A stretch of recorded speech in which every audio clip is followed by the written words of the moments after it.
Bismillahirrahmanirrahim. Assalamualaikum warahmatullahi wabarakatuh. Alhamdulillah.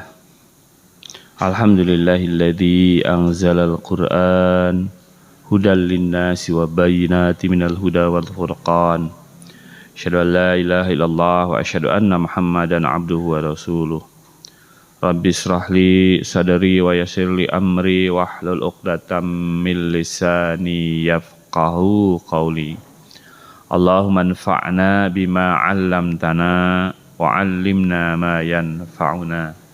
Allahumma inna nas'aluka ilman nafi'a wa rizqan thayyiba wa amalan mutaqabbala. Allahumma inna nas'aluka ilman nafi'a wa rizqan wasi'a wa shifaan min kulli da'in wa saqamin birahmatika ya arhamar rahimin. Kita masuk ke pelajaran ke-17 untuk mempelajari bahasa atau dasar-dasar bahasa Arab, bahasa Al-Quran. Pada pelajaran ini akan dibahas dari Al-Qur'annya surat Shad ayat ke-29. Kemudian pada pelajaran ini akan belajar 14 kosakata. 14 kosakata yang muncul dalam Al-Qur'an atau disebutkan dalam Al-Qur'an 1040 kali. Banyak ya.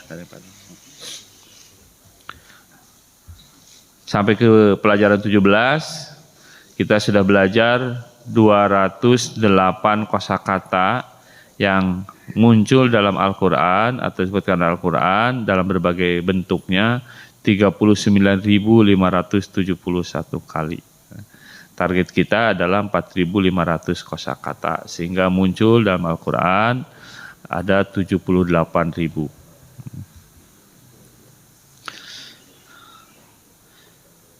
Tujuan wahyu salah satunya adalah tadabbur, yang kedua adalah tadzakkur, menerima nasihat. Nah, di sini kita akan bahas surat Shad ayat ke-29. A'udzu billahi minasyaitonir rajim. Kitabun anzalnahu ilaika mubarak. Kata pertama, kitabun. Ini adalah sebuah kitab. Jadi kalau dipanjangkan hadza kitabun. Ini adalah anzalnahu, yang kami telah menurunkan kitab ini, gitu ya. Ilaika, kepadamu Muhammad, mubarak, penuh dengan keberkahan.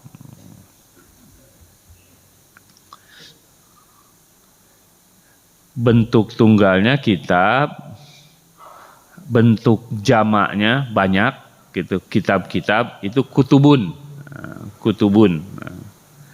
Rasul, rusulun, mirip ya, rusulun, rusul. Gitu. Ada 261 kali. Kemudian kata yang kedua, anzalnahu, kami turunkan dia. Kalau kita baca Al-Quran yang nanti biasanya sering dibahas di bulan Ramadan, Syahrul Ramadan alladzi unzila fihil Quran. Bulan Ramadan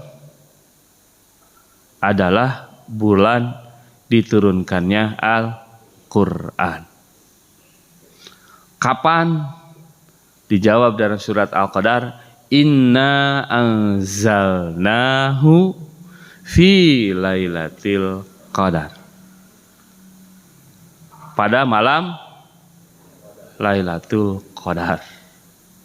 Kapan Lailatul Qadar? Katanya kemungkinannya di 10 hari terakhir di bulan Ramadan, maka dianjurkan itikaf tanggal 21, itu terutama malam-malam ganjil. Ada juga yang menduga katanya sangat mungkin tanggal 27. Maka kalau di Masjidil Haram kita lihat siaran langsung di sana, itu tanggal 27 itu penuhnya luar biasa di Masjidil Haram, banyak yang mau itikaf. Jadi Al-Quran turun di bulan Ramadan, Al-Quran turun pada malam Lailatul Qadar, malam Lailatul Qadar tanggal 21 kira-kira sampai tanggal 29, berulang-ulang malam itu setiap tahun. Pertanyaan saya, kenapa kalau peringatan Nuzulul Quran tanggal 17? Ada yang pernah bertanya? Beda peristiwa. Kenapa ya? Nah, dalam Al-Quran kata-kata turun, kalau turun itu nazala, nun zala, nazala turun. Ada bentuk apa istilahnya, transitif, ada intransitif kan ya. Ada turun, ada menurunkan. Ada duduk, ada mendudukkan. Ada naik, ada menaikkan. Al-Quran turun atau diturunkan? Diturunkan. Nah, kata yang dipakai bukan nazala kalau dalam Al-Quran. Kata yang dipakai adalah ada imbuhan kalau dalam Indonesia, yaitu menjadi anzala. Tapi ada 3 bentuk dalam bahasa Arab, bentuk tambahan. Ada anzala, ada kalau pola dasarnya ya, ada af'ala, ada fa'ala, ada fa'ala. Nah, jadi dari kata dasarnya fa, ain, lam, dari kata dasarnya 3 huruf, maka ada tambahannya. Pertama tambahnya alif atau hamzah sehingga menjadi anzala. Kata yang kedua tambahannya adalah tasdid di zainya sehingga menjadi nazala. Kata yang ketiga itu nazala, ada alifnya. Contoh misalkan qatala itu membunuh. Tapi kalau qafnya dibaca panjang, qatala jadi saling bunuh, perang maksudnya, atau berkelahi, gitu dalam bahasa Arab. Nah, Al-Quran apakah turunnya hanya pada bulan Ramadan? Tidak. Apakah turunnya Al-Quran sekaligus semuanya? Kan kata Allah, Syahrul Ramadan alladzi unzila fihil Quran. Bulan Ramadan adalah bulan diturunkannya Al-Quran. Seperti Asyra ya. Asyra itu juga sama.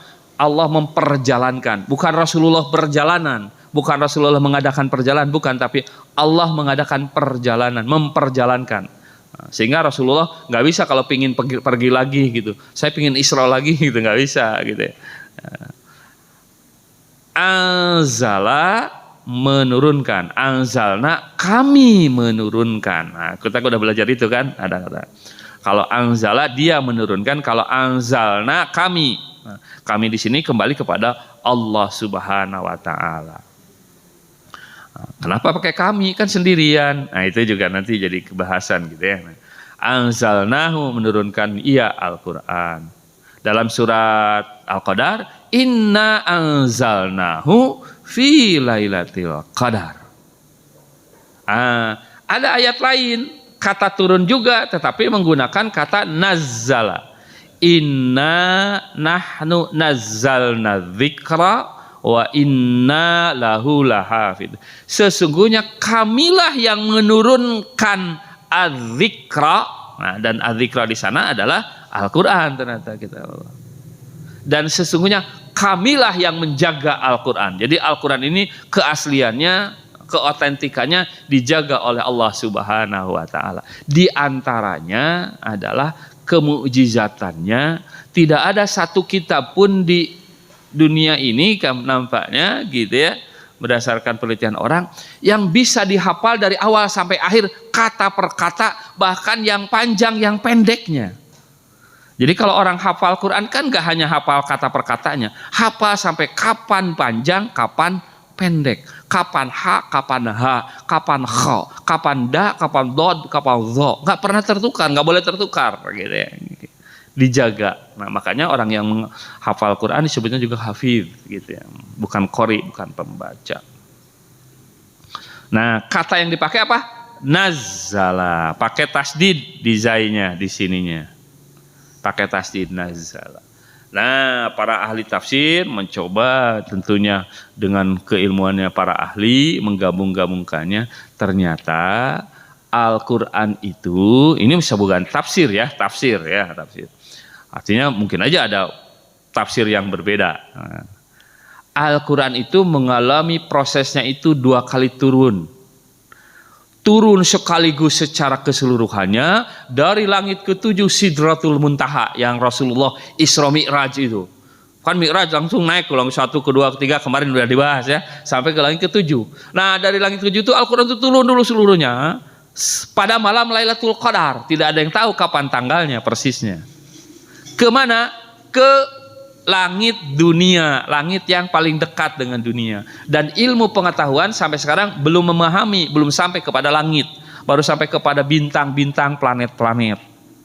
Yang kemarin dikatakan katanya gerbangnya kalau menuju langit berikutnya adanya dari Al-Aqsa, bukan dari Mekah, sehingga ketika mau Mi'raj naik ke atas tuh dari Mekah itu diperjalankan dulu yang disebut dengan Isra ke Masjidil Aqsa, baru naik ke atas gitu ya, langit kedua, ketiga sampai ke Sidratul. Nah, Al-Qur'an turun dulu ke langit dunia dan itu sekaligus 30 juz yang sekarang ada.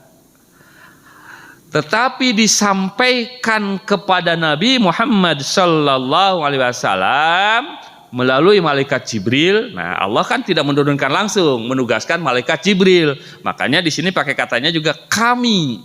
Allah kami. Jadi Allah juga menugaskan malaikatnya menurunkan kepada Nabi Muhammad, dan itu bertahap selama 23 tahun kurang lebih 23 tahun.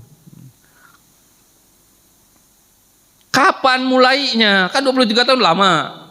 Dimulainya di Gua Hira, 5 ayat dulu dari 30 juz itu. 1 surat aja nggak selesai gitu. Al-Alaq itu kan banyak, beberapa ayat. 5 ayat dulu. Iqra bismi rabbikal ladzi khalaq, khalaqal insana min alaq, iqra wa rabbukal akram, alladzi 'allama bil qalam, 'allamal insana ma lam ya'lam. Segitu 5 ayat. Kapan itu? Nah, menurut para ahli sejarah itu terjadi pada tanggal 17 Ramadan. Di sanalah mulai ketika menerima 5 ayat pertama itu menjadi pelantikan Muhammad bin Abdillah menjadi Rasulullah Sallallahu Alaihi Wasallam. Jadi yang kita peringatan itu peletakan batu pertamanya gitu, penyampaian yang pertamanya.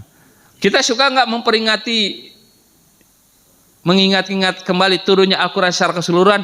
Insya Allah bagi yang suka itikaf, gitu. Berarti proses itikaf memperbanyak ibadah di 10 hari terakhir Ramadan itu, karena di sana itu ada malam kemuliaan, di mana malam itu adalah sebuah malam yang disebut dengan Lailatul Qadar, malam diturunkannya Al-Quran secara keseluruhannya. Adapun yang tanggal 17 Ramadan adalah peletakan batu pertama. Kalau bangunan kan bangun gedung ini nanti ada 2. 1 peletakan batu pertamanya pas mulai ngebangunnya. 1 lagi peresmian, nanti tanda tangan pejabat kadang-kadang pakai piramid. Nah, itu peresmiannya kan ketika udah selesainya. Nah gitu. Nah, kalau yang di Al-Qur'an ada yang pertamanya keseluruhan gitu ya, kemudian baru penyampaian dari mulai pertama. Nah, yang terakhirnya adalah di Haji Wada. Di Haji Wada yang salah satunya adalah bukan 1 ayat penuh itu yang sering diingatnya, adalah di Al-Maidah, al-yauma akmaltu lakum dinakum wa atmamtu alaikum nikmati wa raditu lakumul Islam madina, gitu ya. Jadi Al-Qur'an, di dalam Al-Qur'an pakai kata-kata anzalna dan kata-kata nazalna. Itulah sebetulnya kesulitan menterjemah sebuah bahasa asli kepada bahasa yang lain, karena bisa jadi ada sesuatu yang mengandung makna tidak bisa diterjemahkannya. Contoh yang sering saya sampaikan, dalam Al-Quran banyak kata-kata ya ayyuhalladzina amanu, ya ayyuhana wahai, alladzina amanu orang-orang yang beriman. Dalam bahasa Arab orang-orang yang beriman itu adalah al-mu'minun, orang-orang yang beriman gitu. Bentuk lainnya al-mu'minin, kalau satu orang mukmin. Ternyata beda antara mu'minun dengan alladzina amanu, walaupun dalam bahasa Indonesia sama-sama artinya orang-orang yang beriman.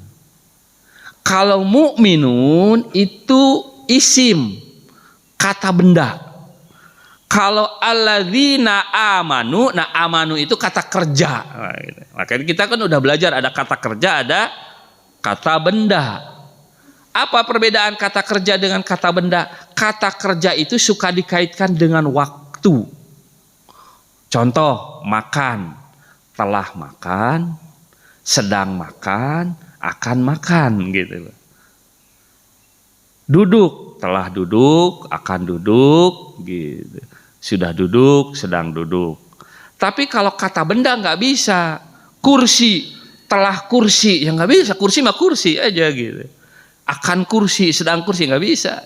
Itu kata benda, isim. Nah, mukmin itu jadi kata benda. Jadi kapanpun dia sudah mukmin, orang berimannya itu terus.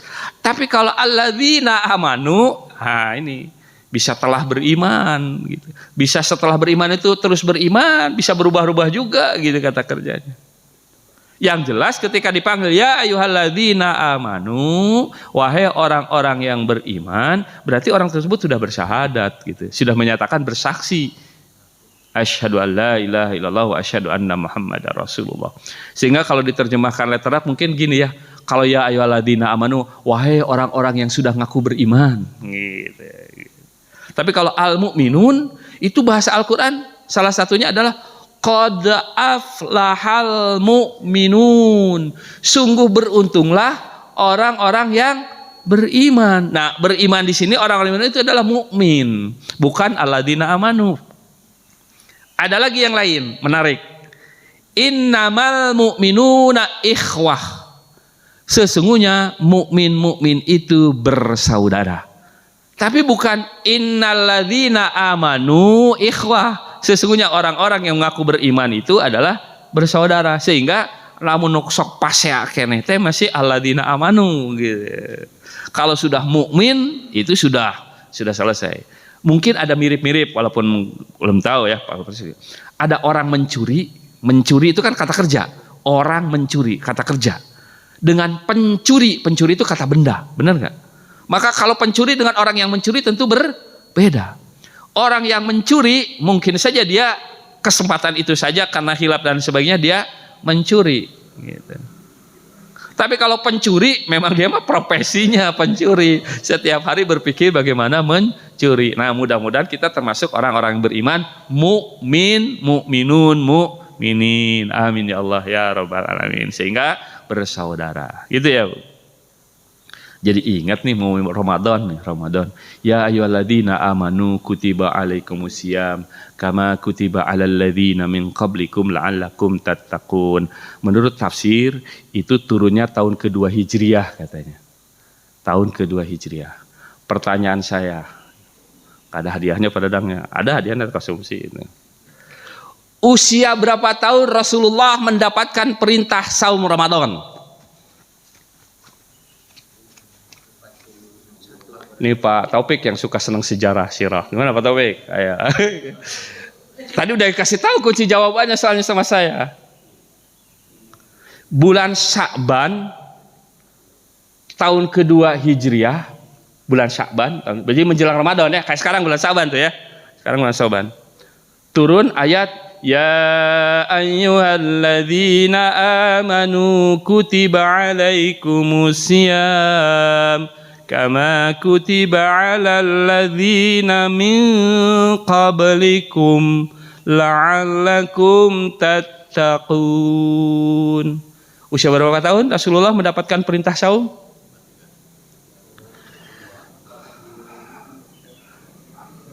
Al-Quran turun selama 23 tahun. Kalau dibulatkan, ini kita main bulat ya, nggak main bulat. 20. Berapa lama di Mekah? 13 tahun. Berapa lama di Madinah? 10 tahun. Nah, jadi berapa tahun usia Rasulullah ketika mendapatkan perintah saum? 55. Kan 40 tahun Rasulullah mendapatkan wahyu pertama Al-Alaq. Iqra tuh. 13 tahun tuh dakwah di Mekah, pindah ke Madinah yang disebut dengan hijrah. Tahun pertama berarti 54 belum dapat perintah. Tahun keduanya 55 berarti kan baru mendapatkan perintah saum. Dah, gitu ya. Nah, jadi dengan baca tafsir para ulama tafsir bahwa ini adalah turunnya, ini kita bisa mengembangkan kepada yang lainnya, pengembangan yang lainnya. Saya oprek-oprek sendiri gitu ya, karena ini tahun kedua hijriah bulan Sya'ban. Pertanyaan berikutnya, setelah dakwah Rasulullah, setelah Rasulullah diangkat menjadi Nabi dan Rasul, Muhammad bin Abdullah, setelah diangkat berapa tahun? Setelah dakwah Islam berapa tahun ada perintah saum di bulan Ramadan? Berapa tahun? Ya 15. Kan begitu Islam turun itu, bi'sah itu ketika diangkat Nabi dan Rasul, turun Al-Alaq. Ternyata setelah dakwah Rasulullah selama 13 tahun belum ada perintah saum Ramadan.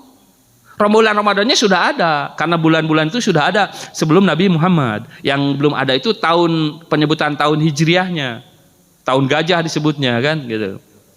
Ketika lahir itu 13, baru tahun ke-14, tahun ke-15 barulah ada perintah saum. Apa sih hikmahnya? Saum itu betul-betul membutuhkan modal iman.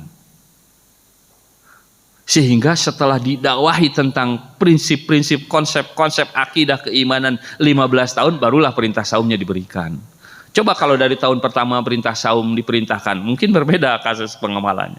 Butuh keimanan yang sangat kuat gitu. Butuh modal iman. Makanya hadis-hadisnya kan man shoma ramadhana, ada kata-kata imanan wahtisaban ghufira lahu ma taqaddama min dzambi.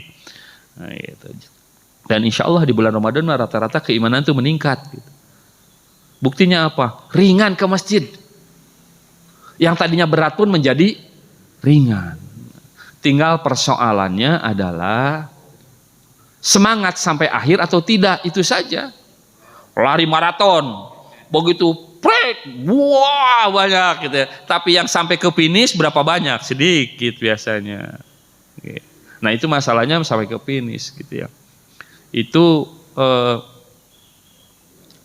di ITB dulu kuliah itu ada 3 tahap. Ada tahap TPB, tahun pertama bersama. Sekarang juga kayaknya masih gitu. Walaupun nggak ada wisuda sarjana muda, tetap ada ijazah sarjana muda. Kemudian ada sertifikatnya, baru tahap sarjana. Nah di tahap TPB itulah yang paling banyak berguguran. Karena kesempatannya hanya 2 tahun. Saya betul-betul ada kakak angkatan teman gitu.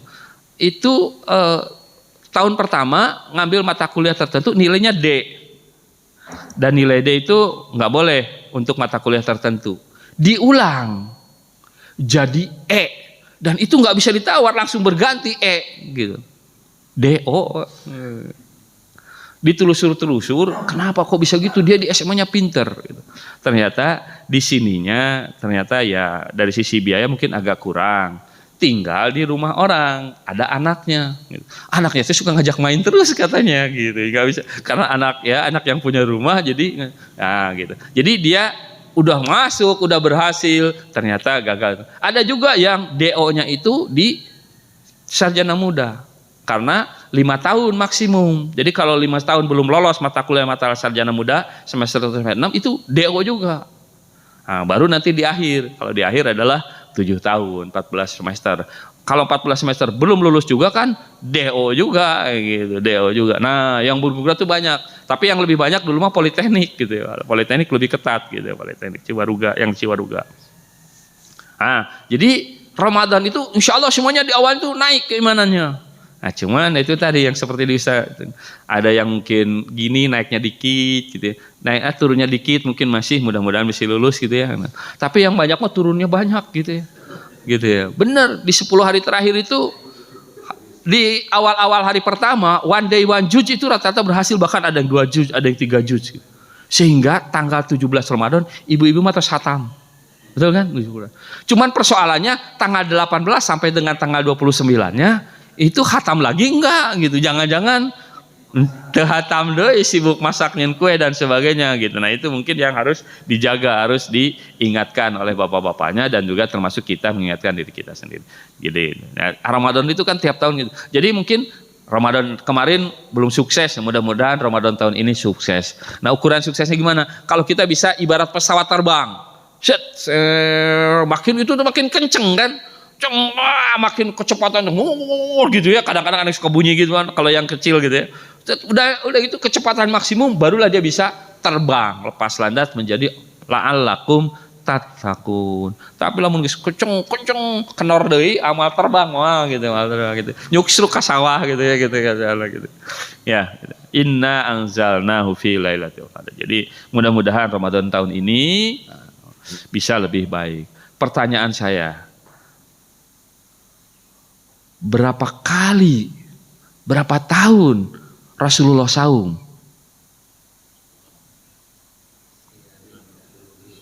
Hah? Berapa tahun? 8 atau 9 kira-kira 8 atau 9. Karena apa? Karena kan dakwah Rasulullah di Madinah itu adalah 10 tahun. Tahun pertama kan ada belum perintah saum, baru tahun kedua ada perintah saum, berarti 9 tahun atau mungkin 8 tahun kalau Rasulullah meninggalnya sebelum Ramadan gitu ya. Itu. Tapi kalau misalkan udah kelewat juga Ramadan yang tahun terakhir, berarti kan 9 tahun. Lebih banyak mana kita dengan Rasulullah Ramadannya? Kalau hitungan tahun makanya lebih banyak kita gitu ya gitu. Cuman dari yang sekian kali yang sudah kita lalui, berapa tahun yang berhasil gitu ya sampai gitu ya la'allakum tattaqunnya gitu. Mudah-mudahan selalu berharap. Karena kemarin juga diceritakan ketika seseorang itu melewati satu Ramadan ternyata punya keutamaan yang banyak gitu. Bahkan usia ibadahnya bisa mengimbangi usia para nabi yang dulu yang usianya panjang. Nah, yaitu salah satunya adalah adanya malam Lailatul Qadar di mana bagaikan 1000 bulan gitu, 1000 bulan. Ya. Ilaikanya kepada Nabi Muhammad, anzalnahu hu-nya kembali kepada Al-Qur'an. Nah, bentuk buku ya. Kalau dalam bahasa Arab memang ada maskulin, ada feminin, ada huwa, ada hiya. Anzalna, kami turunkan. Jadi Al-Qur'an itu kami turunkan bahasanya. Bukan turun gitu ya. Ilaika ila kepada kamu mubarak yang diberkahan. Nah, suka ada kan Eid Mubarak, Idul Fitri Mubarak gitu ya. Eid Mubarak gitu ya, itu. Ada ya'udu kembali gitu ya. Eid Fitri suci bersih, ada juga yang fitri itu buka. Jadi Idul Fitri itu kembali berbuka salah satu dari tadinya saum. Makanya kalau saum suka ada kan iftar jama'i. Nah, iftar itu kata dasarnya aftara yuftiru iftaran. Itu berbuka. Nah, berbuka. Mubarak penuh berkah. Apa sih berkah itu? Kebaikan melahirkan kebaikan, kebaikan melahirkan kebaikan. Mabruk yang diberkahi, mubarak berkah. Nah, suka kita kan barakallah. Kalau yang nikah suka barakallahu laka wa baraka alaikuma wa jama'a bainakuma fi khair.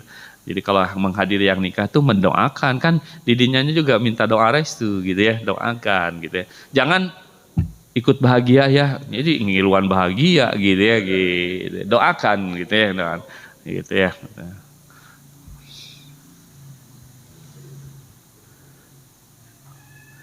Ini penjelasannya, Al-Quran adalah kitab Allah yang diturunkan melalui Jibril alaihissalam. Barokah berarti menerima berkah, memilikinya bersamamu dan memiliki peningkatan di dalamnya.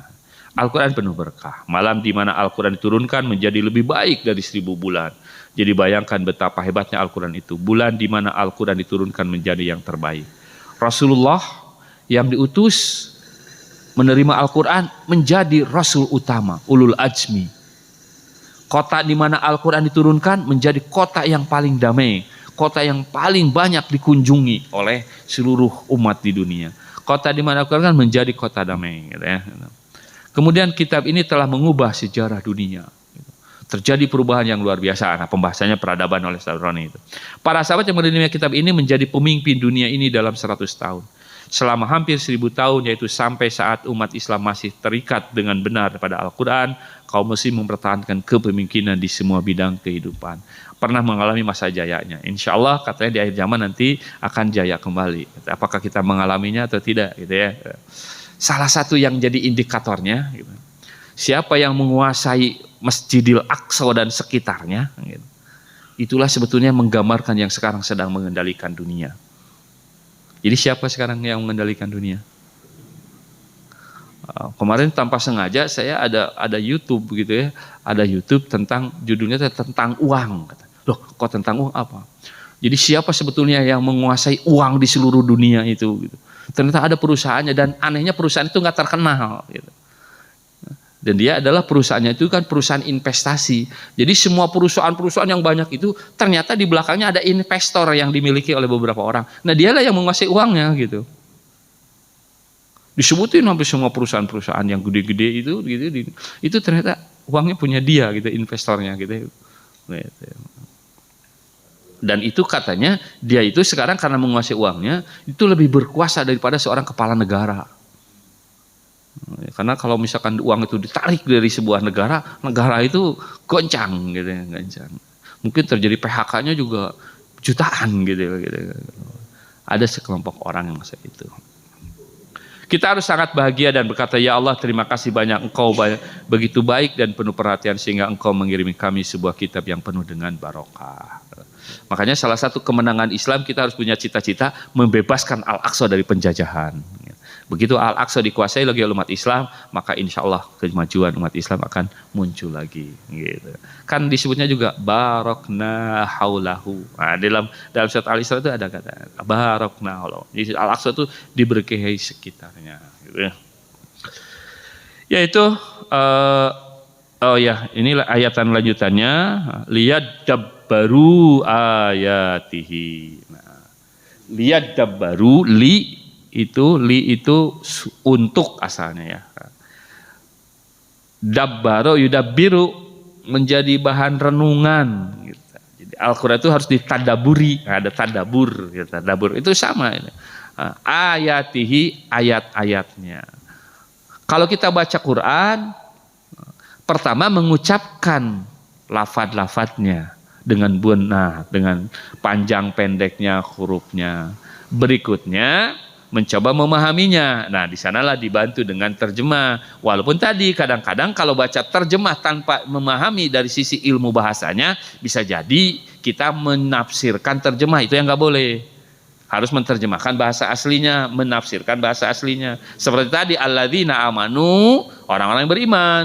Kemudian mukminun, orang-orang beriman. Maka yang dipahami itu adalah al-mukminun dan alladzina amanu, bukan dari orang-orang yang berimannya saja gitu. Tapi sebagai pemahaman awal tentunya itu sangat diperlukan memahami terjemah.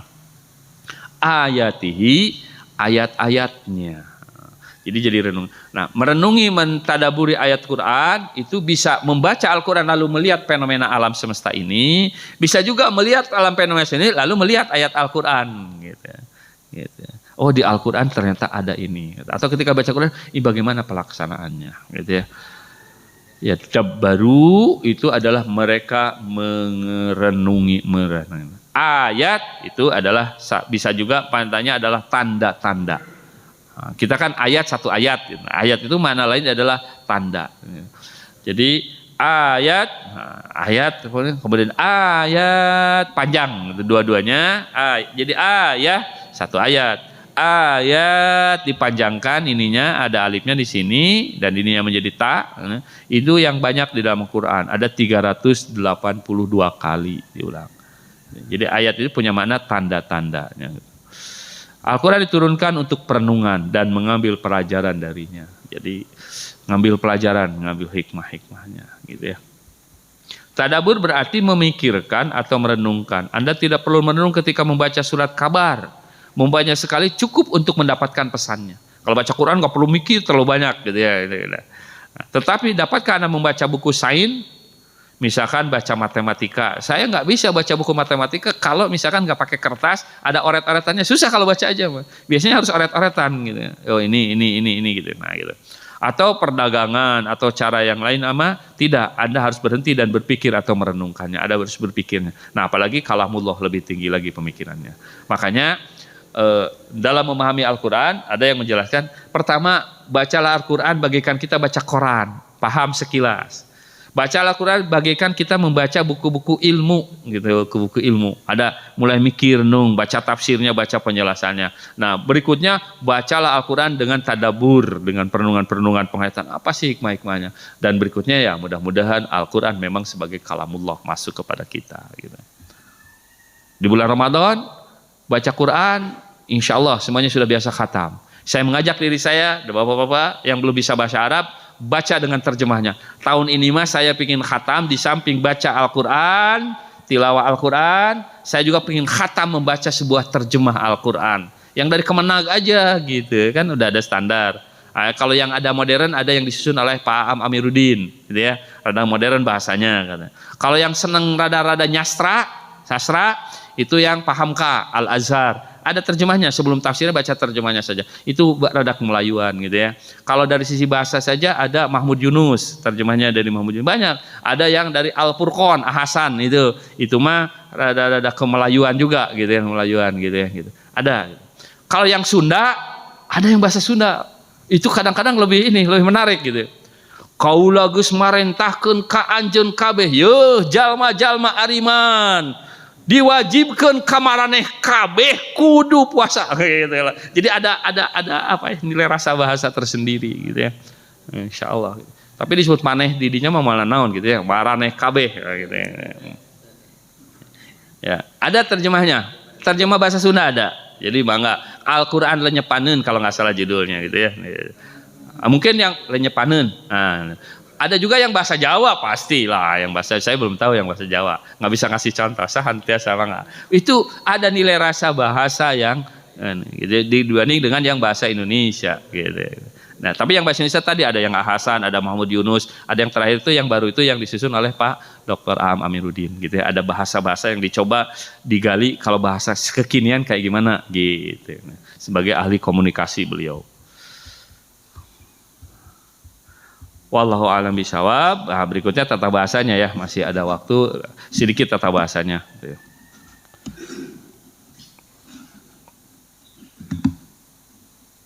Kalau saya menyampaikan ini ya mohon dimaklumi, saya belum menguasai bahasa Arab ini dengan baik dan benar, apalagi saya belum pernah tinggal di Timur Tengah gitu. Jadi bagaimanapun juga seseorang itu akan berbeda pemahaman sebuah bahasa manakala pernah tinggal di daerah yang memang menggunakan bahasa tersebut. Nilai rasa bahasa gitu. Bahasa Sunda oke kan orang Sunda mah nuker mancing gini ya. Celom, kiriwil. Nah sok naon badai diterjemahkan ada susah. Gek, diuk goak, ngagorowok. Nah entah goak bahasa Indonesianya gitu. Jadi semua bahasa tentunya ada sebuah nilai bahasa di kejadian-kejadiannya kan gitu ya. Termasuk juga panggilan-panggilannya. Nah, fi'il amar wan nahi. Nah, kemarin sudah yang if'al sudah, ada uf'ul sudah, sekarang yang idrib, isma, i'lam, i'mal. Biasa dengarkan, perhatikan, pikirkan, ucapkan, tunjukkan, rasakan, lakukan bersamaan. Nah, ini yang ulang dulu. Sebelumnya kita udah belajar isim, fi'il, haraf. Fi'il kata kerja tadi, ada kaitannya dengan waktu. Pola dasarnya fa'ala, fataha, nasoro, doroba.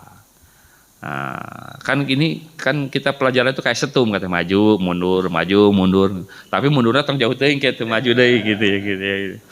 Madi bentuk lampau, mudhore bentuk sekarang, amar bentuk perintah. Nah, bentuk perintah itu ini kalau nasoro menolong. Kalau jadi unsur, tolonglah. Gitu aja sih. Gitu. Nasoro kata dasarnya. Jadi ini yang alif ini tambahan. Unsur. Kata dasar nasoro. Unsur. Kalau yang disuruhnya banyak menjadi unsuru. Tolonglah oleh kalian. Gitu. Kalau jangan, kebalikannya tinggal pakai la tansur, la tansuru. Jangan tolong, tapi ini untuk kebanyak orang. Ada waw alifnya. Nah, disinilah kita harus tahu bahwa panjang pendeknya bacaan Al-Quran mempunyai makna. Kalau salah panjang pendeknya bisa berubah makna, artinya bisa berubah. Sering saya contohkan, innallaha la yukhliful mi'ad. Sesungguhnya Allah tidak akan pernah menyalahi janji. Orang baca salah. Salahnya begini. Innallaha la yukhliful mi'ad. Apa salahnya? Apa salahnya? La-nya harusnya dibaca ditekan panjang. Innallaha la yukhliful mi'ad. Segitu tuh. La yukhliful mi'ad. Begitu dibaca la yukhliful mi'ad, maknanya berbalik. Sesungguhnya Allah benar-benar akan menyalahi janji. Karena kalau la panjang, la artinya tidak. Kalau la pendek artinya sungguh benar-benar, disebutnya lam taukid. Nah, gitu. Jadi panjang pendek bisa merubah makna. Hati-hati. Nah, tapi bagaimana kalau kita salah ketika baca sendiri? Insya Allah Allah Maha Pengampun, Maha Penyayang. Maka niatkanlah ketika baca Quran, bagian dari belajar juga kita membaca Al-Quran. Ada orang tahu dan tahu dirinya tahu, dia punya kewajiban mengajar. Ada orang yang tahu tapi tidak tahu bahwa dirinya tahu, itu tidak tahu teorinya, tapi bacanya benar gitu ya. Bacanya benar tapi tidak tahu istilah-istilahnya. Ini apa? Ada madsilah qasiroh, ada madsilah tawilah. Tapi kalau baca mah panjang, tapi tidak tahu bedanya antara madsilah qasiroh dengan madsilah tawilah. Tahu kan, Pak? Bacanya bedanya? Ada mad wajib mutasil, ada mad jaiz munfasil. Bacanya benar, tapi istilahnya nu mana mad jaiz munfasil itu nggak tahu. Nah, itu insya Allah masih boleh. Yang kedua itu. Yang ketiga, tidak tahu dan tahu dirinya tidak tahu. Nah, itu suka belajar.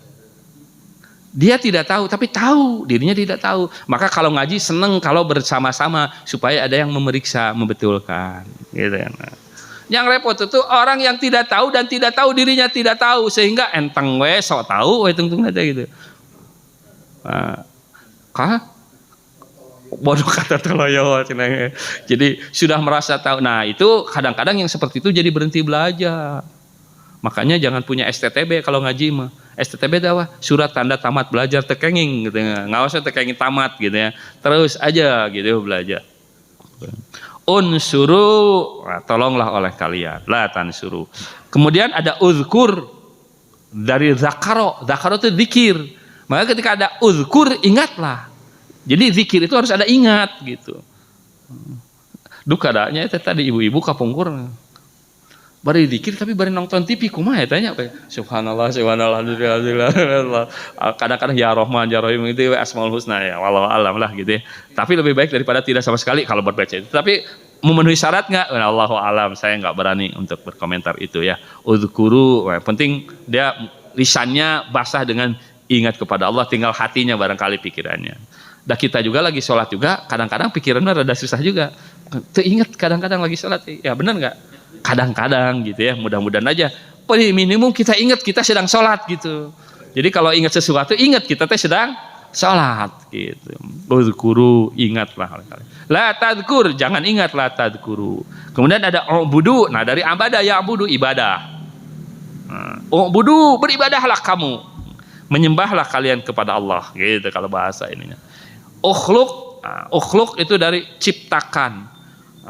Khalaqo kan mencipta. Nah, pentingnya ukhluqu la takhluqu. Nah, ini sekarang kita masuk pelajaran hari ini. Udah jam 6. Nah, segini. Doroba yadribu idrib. Nah, jadi ada yang ujungnya itu pakai doma seperti udkhulu. Ada yang pakai kasroh idrib. Nah, itu aja bedanya.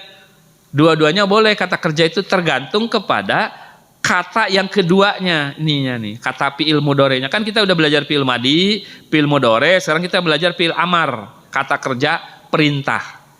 Jadi kalau doroba, fa'ala, doroba memukul. Yadribu, dia memukul, sedang dan akan memukul. Kata tadi kan fi'il madi, fi'il mudhari'.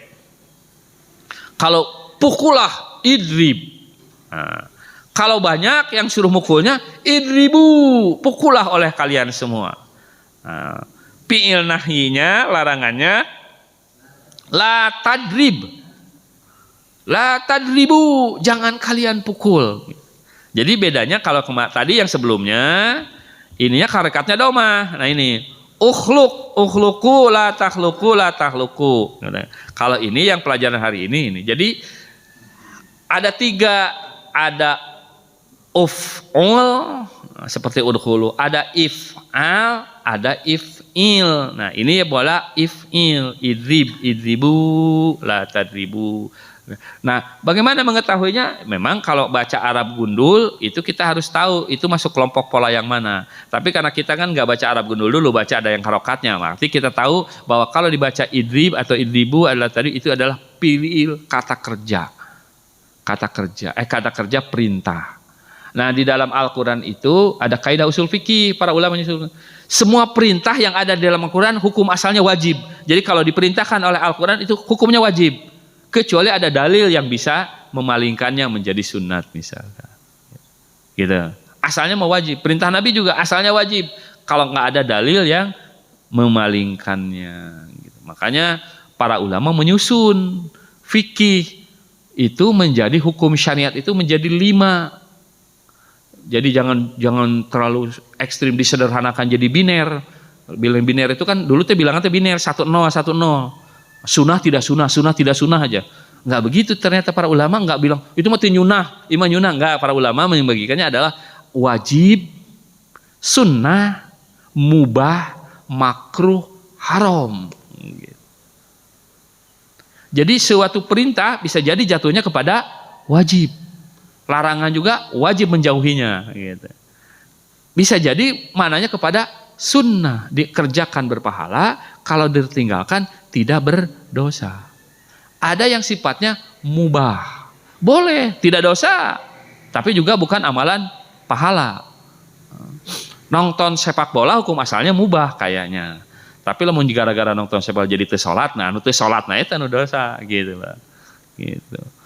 Nonton sepak bola hukumnya mubah, tapi begitu nonton sepak melakukan kemaksiatannya, yang maksiatnya itulah yang gitu. Begitu juga kita nonton TV hukum asalnya mubah. Gitu. Tapi kalau misalkan kita tidak sholat tahajud gara-gara nonton TV, bisa jadi makruh. Kalau misalkan nonton TV sampai tidak sholat subuh, meninggalkan yang wajib, bisa jadi haram gitu loh. Nah di sana lah ada setelah mubah ada yang disebut dengan makruh, ini disebut dengan haram gitu. Nah jadi jangan enggak gitu, karena para ulama juga udah menyusun seperti itu dalam kaitannya dengan ibadah kita. Bisa jadi wajib, bisa jadi sunnah, bisa jadi mubah. Contoh yang mubah misalkan, kalau lagi sholat gerak-gerak sedikit sesuai dengan keperluan, gitu ya, itu ulama fikih kan mubah. Tapi kalau terlalu banyak bisa jadi makruh. Lamun luak liak kaluhur, etama bisa jadi haram, membatalkan sholat. Gitu. Ada ininya kan, ada derajat-derajatnya. Gitu. Begitu juga amalan-amalan dalam sholat itu ada yang wajibnya, ada yang sunnahnya, ada yang mubahnya, ada yang makruhnya, ada yang haram. Yang haram itu artinya yang membatalkan kepada sholat tersebut. Gitu. Nah, ketika itulah ada perbedaan-perbedaan pendapat, ya harus saling menghormati. Gitu ya. Jadi idribu, la tadribu. Insya Allah ini mah nanti ketika baca Quran paling tidak kenal. Gitu ya. Nah, contoh penyebutannya, maka kita baca sama-sama. Idrib. Saufa adribu. Idribu itu pukullah. Saufa adribu berarti saya akan memukulnya. Idribu. Saufa nadribu. Nah. Kurrah itu apa ya di sini? Kurrah penamaan objek aja di sini, tidak ada terjemahnya. Idribil kurrah, idribil kurrah di sini ini ada kalau ada alif lam mati, di sini ada ba-nya, ada ba. Idribul qurah, idribil qurah. Jadi kalau ada yang seperti ini karena menyambungkan dari alif lam yang mati. Kalau disatu-satukan idrib al qurah, idribil qurah. Saya belum tahu artinya ini idribil qurah, lupa apa ya. Qurah. Idribu qurata. Kita baca bersama. Idribil qurah. Saufa adribul qurah. Idribul qurah. Saufa nadribul qurah. Nah, jadi idribnya itu yang kita pelajari ini. Dari doroba yadribu. Ya. Nah, ada yang kedua tadi yang ininya sami'a, yasma'u, fi'il perintahnya isma. Sami'a itu mendengar. Sami Allahu liman hamidah. Allah mendengar orang yang memujinya. Nah, kalau dengarkan oleh kamu isma. Nah, kalau dengarkan oleh kalian isma'u. Nah, kalau jangan la tasma'u. Jadi ada apa ini? Isma'u la tasma'u. Itu kita kalau terjemahnya nanti kan ada di Quran kan sudah kita pakai yang terjemah nanti terjemah lafziah untuk prakteknya. Nah, kita mengenal bentuknya. Oh, ini bentuk kata kerja perintah gitu ya. Kalau mufradatnya, kosakatanya nanti akan lama-lama bertambah seiring dengan seringnya membaca. Isma maka saufa asma'u. Kita baca bersama. Isma saufa asma'u. Isma'u saufa nasma'u. Nah, kami akan mendengarkannya. Saufa itu akan ya, akan. Nah, Ismail Qur'an. Nah, dari isma'u isma Al-Qur'an, maka kalau menyambung di sini alif lam, nah ini adalah penyambungan bahasa. Aslinya isma Al-Qur'ana. Ketika disatukan dibaca menjadi Ismail Quran gitu. Kalau baca Quran kan suka ada yang harokah di ujung. Nah itu Ismail Quran. Kalau tanwin kadang-kadang suka pakai nun, nil, pakai nil gitu. Kita baca bersama Ismail Quran. Dengarkanlah Al-Quran. Saufa asma'ul Quran. Nah, A-nya ini ada saya akan mendengarkan Al-Quran. Isma'ul Quran. Dengarkan oleh kalian Al-Quran. Saufa nasma'ul Quran. Kami akan mendengarkan Al-Quran. Ya, ini tugas pengusaha. Ya, paling tidak dalam bahasa Arab, bahasa Al-Quran itu kita masuk kelompok ketiga lah gitu ya.